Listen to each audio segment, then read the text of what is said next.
Et salut à tous, c'est Mixmac de Mixmac Computer, et aujourd'hui on se retrouve dans cette vidéo pour vous montrer un petit peu le serveur qui héberge un petit peu tous les sites web que je possède ou ceux de mes clients. Par exemple le site de Mixmac Computer, le blog DualSim Pro, enfin voilà, plusieurs sites. Donc, si vous êtes un petit peu connaisseur, vous avez remarqué qu'ici c'est un HP ProLiant, et le modèle c'est un GL385 de première génération. Donc, il fonctionne avec processeur AMD Opteron en 64 bits. Donc là, il y a deux fois le même processeur. Donc c'est un Opteron 285 cadencé à 2,6 GHz. Donc ici, on retrouve 6 disques durs. Donc il y a 4 disques durs de 62 Go et 2 disques durs de 36 Go. Donc là, ça fait 62 Go de ce côté-là. Et ici, c'est 14. Donc ça fait 280 Go de ce côté-là. Et ce qui est pas mal, c'est que j'ai créé deux partitions logiques. Donc une partition de 62 Go pour le système d'exploitation qui est Debian Linux version 6, donc version squeeze. Et donc en fait cette partition-là, c'est juste pour le système d'exploitation. Et les 280 Go ici, c'est pour la partition Home qui sert en fait pour héberger les sites, car tous les sites sont créés par nom d'utilisateur tout simplement. Donc là c'est l'avant, donc hop, ici il y a le bouton, voilà, ici il y a quelques diodes d'activité. Donc là on peut voir, hop, ici on voit le focus HP ProLiant GL385, voilà. Donc quoi d'autre? Le logo HP, hop. Sur le haut, on a une petite, des petites informations sur le produit. Hop, donc on va l'ouvrir. Donc pour le loquer, en fait, c'est juste par vis. Il n'y a pas de cadenas parce que sur certains serveurs, notamment, j'avais fait une vidéo sur un vieux serveur, un ProLiant 1600 si je me trompe pas, de compact. Il y avait un moyen de bloquer avec une clé. Bon là c'est pas le cas puisque c'est un serveur LAN, donc en fait c'est un serveur plat, c'est ce qu'on met dans les racks, dans les entreprises, et normalement c'est les racks qui sont fermés à clé. Donc voilà, donc on va l'ouvrir, hop, je vous cache pas que ça pèse très très lourd. Bon la plaque encore, la plaque encore ça va, c'est pas très très lourd. Je vais juste enlever ça. Voilà. À l'intérieur, qu'est-ce qu'on retrouve? Alors bien sûr, je voulais pas montrer. Ici il y a un lecteur. C'est le même lecteur que sur les PC portables. Hein. C'est la même chose. Ici on a une possibilité de mettre un lecteur de disquette, mais là il n'y en a pas besoin, donc il n'y en a pas. Ici on peut mettre aussi il y a un espace libre aussi pour mettre un lecteur DAT. En fait, c'est pour ceux qui connaissent pas, c'est ce qu'ils utilisent dans les entreprises pour faire des grosses sauvegardes.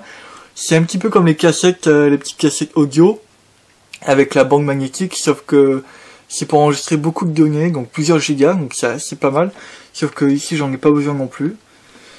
Donc voilà, c'est tout pour ça. Donc ici on a les ventilateurs.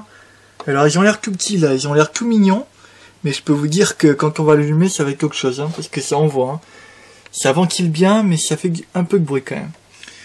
Alors ici, c'est l'endroit où on met un petit peu les cartes d'extension. On le voit, hein, c'est comme sur une carte mère traditionnelle. Hop, ici on a des ports PCI, un petit peu spécifiques. Hein. C'est-à-dire qu'en gros, sur un PC, on a à peu près ça, une carte mère traditionnelle. Et là, on a un petit peu plus. Donc voilà, bah, c'est pour, enfin, on peut quand même brancher des cartes PCI normales, quoi. Il n'y a pas de souci. Ça c'est bon. Alors ensuite au niveau de la RAM, on a 8 ports de RAM. Donc on peut mettre 8 baraques. Ici on a 6 qui totalisent un total de 4 Go, ce qui est plutôt pas mal. Et ici on a les deux processeurs. Donc là on a les... Ici on le remarque, hein, sur les serveurs, comme il y a beaucoup de ventilateurs, il n'y a pas besoin d'avoir de ventilo au niveau des CPU, quoi, des processeurs. Hein. Donc les processeurs, j'ai déjà dit, c'est les AMD Opteron 285. Donc là il y en a deux, c'est exactement les mêmes d'ailleurs. Donc ici en fait ça c'est pour que la ventilation passe par en dessous, pour bien refroidir les rames. Et ici on a deux derniers ventilateurs. Alors ici qu'est-ce que ça peut être? Un gros bloc comme ça, bah, c'est l'alimentation, et en fait pas qu'une. Pourquoi ne pas en utiliser deux? Parce que c'est pratique, s'il y en a une qui lâche, il y a l'autre qui prend le relais, pardon. Mais par contre il faut brancher les deux alimentations. Donc voilà, c'est tout pour le hardware. Donc maintenant on va remettre le plaque et on va démarrer le serveur. Alors au niveau de l'arrière du serveur, on va pas voir beaucoup, hein, il n'y a pas beaucoup de place malheureusement. Ici on a les ports d'extension, donc des cartes qu'on aura installées. Ici on a un port VGA, tout simple, un port COM. Ensuite ici on a un port spécifique à HP. Je vous expliquerai ça un petit peu plus tard peut-être. C'est en fait un port Ethernet, moi je vais même expliquer maintenant, qu'ils utilisent dans les entreprises pour pouvoir se connecter à distance sur les serveurs, un par un. C'est-à-dire si vous avez plusieurs serveurs en rack, vous les branchez directement sur un switch spécifique et qui va pouvoir en fait vous connecter avec l'adresse IP du serveur sur le serveur. Donc voilà. Donc ce qui permet aussi d'utiliser à distance au niveau de... Si vous connaissez un petit peu le logiciel pour de bureau à distance, et ben là on peut faire la même chose, sauf que ce qui est bien c'est que on peut le faire à n'importe quel moment. C'est-à-dire quand vous redémarrez le PC et que vous êtes sur le BIOS, normalement vous n'avez pas accès au bureau à distance. En fait il y a un logiciel spécifique sur un PC sur Windows par exemple, et là en fait vous avez accès en permanence. C'est vraiment pas mal. Ici on a deux ports USB, donc c'est de l'USB 1.1 il me semble. Ici il y a deux ports Ethernet. Ça c'est un petit peu minimaliste sur ce genre de serveur, hein. Un qui peut servir pour le DHCP, pour faire un serveur DHCP et donc retourner ça à un switch ou un hub, et la première pour se connecter de l'internet au serveur. Ensuite ici on a les deux ports PS2, donc pour brancher clavier souris, et ici on a un petit bouton. Ça permet quand on appuie dessus en fait il y a une petite diode bleue qui s'allume, et en gros ça permet d'identifier le serveur quand vous avez beaucoup de serveurs. Pour identifier un serveur, vous appuyez dessus, ça permet de le reconnaître. C'est par exemple utilisable si vous avez à faire une maintenance sur un serveur type. Donc et voilà, et ici donc on peut les retirer à chaud, hein, mais bon c'est pas conseillé. On peut le faire mais c'est pas conseillé, c'est fait que quand on peut pas éteindre le matériel et qu'on doit changer l'alimentation. Donc voilà, donc là il y en a deux. Donc là je vais le brancher et vous allez voir que même sans l'allumer, ça fait un petit bruit quand même, hein. Et oui, parce qu'il faut faire chauffer le matos avant de le démarrer, hein. Donc voilà. Là, vous pouvez vous dire, ça fait le bruit d'un PC traditionnel silencieux, on va dire. Bon, bah là il est éteint, hein. Le serveur il est éteint. Maintenant on va l'allumer. Vous allez voir que c'est pas la même chose, hein. Le bouton il est au fond là-bas, bon on le voit pas, je vais l'allumer quand même, et c'est parti.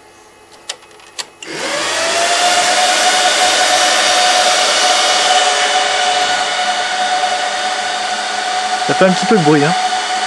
Mais ce qui est bien c'est qu'on peut retirer les ventilateurs. D'ailleurs je vais les retirer juste après là, donc là on va démarrer le système. Donc là il analyse un petit peu les composants qu'il y a dans le PC, donc là voilà ça démarre. Donc là vous pouvez voir qu'il y a un petit message, serveur of Interest Computer, donc en fait on peut mettre ce qu'on veut au niveau texte. Donc là s'il y a un vol, admettons que le mec il ait la force de porter 30 kg, et ben en fait on sait à qui il appartient le serveur. Donc là il explique que le câble n'est pas branché sur la deuxième alimentation, donc on s'en moque. Ensuite ça c'est le RAID, le contrôleur de RAID, qui permet d'identifier le disque dur en RAID justement. Donc il y aura deux partitions logiques en RAID. Un en RAID 1 il me semble et un en RAID 5. On va le voir hein, tout de suite. Voilà, deux partitions logiques. Donc là il me dit qu'il faut faire une mise à jour, donc on s'en moque. C'est important. Ensuite il charge la carte réseau. Hop. Elle me demande d'appuyer sur FA pour continuer, on va le laisser démarrer tout seul. Sinon on peut aussi rentrer dans le BIOS. En fait le BIOS s'appelle le ROM Based Setup Utility.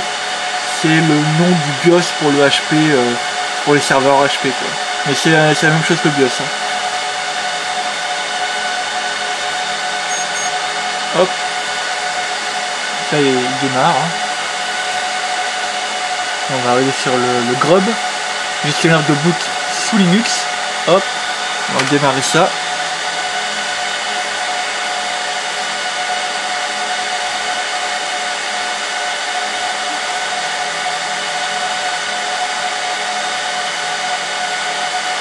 Donc là il charge tous les daemons. Les daemons en fait c'est ce qu'on pourrait appeler des services sur Windows. On les appelle les daemons sous Linux. Donc il démarre, il démarre le Bing 9 c'est le serveur DNS, le web server c'est Apache 2, Chrome c'est un scheduler, donc en fait ce qui permet de créer des tâches sous Linux. Après MySQL c'est la base de données, SSHD c'est pour se connecter à distance en SSH, et voilà. Donc là on arrive ici, donc ici toute la PC identifiant pour pouvoir se connecter et pouvoir administrer le serveur. Donc maintenant je vais vous montrer qu'on peut enlever des ventilateurs. Donc je prends ça, hop je retire.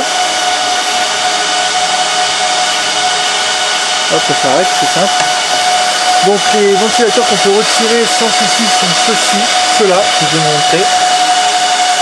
Hop. Et le dernier, alors je sais plus si c'est celui-là, je crois que c'est celui-là. Et en gros avec ces trois-là, vous pouvez redémarrer sans souci. Le problème c'est que si vous... en fait ces emplacements-là sont faits pour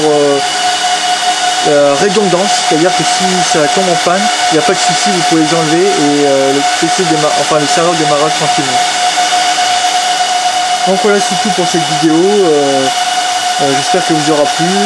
Et au moins vous savez que le matériel que nous utilisons pour héberger vos sites sont vraiment très fiables. C'est tout simplement plus que fiable puisque ce sont des serveurs d'entreprise. Donc voilà, donc à la prochaine pour une prochaine vidéo sur Microsoft Computer.